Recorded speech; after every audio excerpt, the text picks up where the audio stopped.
Please welcome artist Doris Mitch.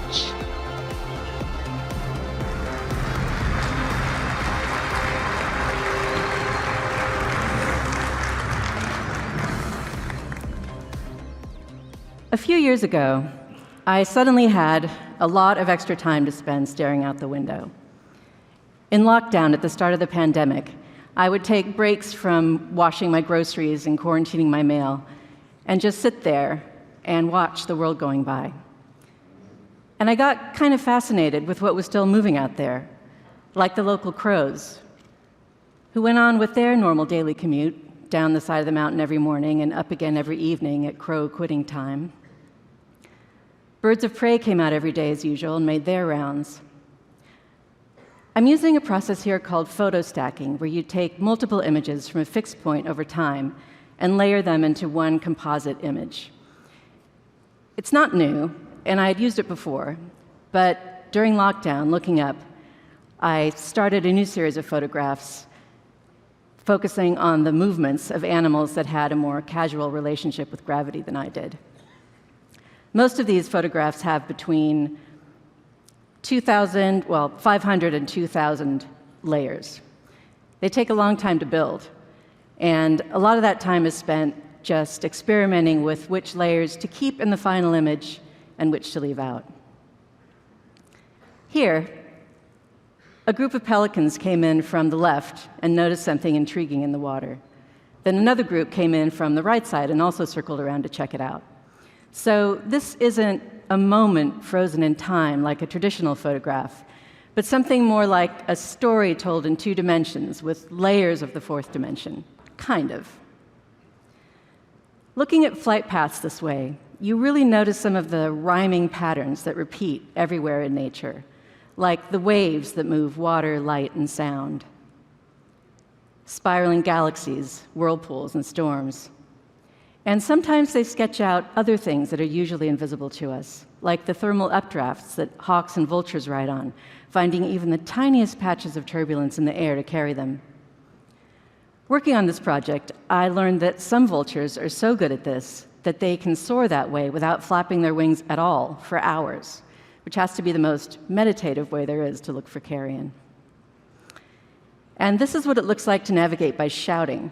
Bats are characterized as either whisperers or shouters, and we're lucky that the range of our hearing ends right about where their frequencies begin, because the shouts can get up to 140 decibels, as loud as a jet engine. What we call silence is just the limit of our hearing. And in fact, our silences can be full of other voices.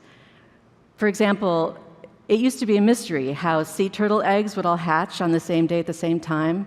It turns out that they're calling to each other from inside their eggshells. And mice sing to each other like birds, also at frequencies that are outside of our range. I love to think about that, and about how most other creatures, from European moles to rainbow trout, find their way by wavelengths of vibrations or fields of magnetism or electricity that our senses just aren't set up for. Even the way they experience time can be different from ours. Where we might hear 2 birds singing the same notes back and forth to each other over and over, they can hear millisecond variations in pitch and other complexities within those notes that make them each different in ways that just go by too fast for us.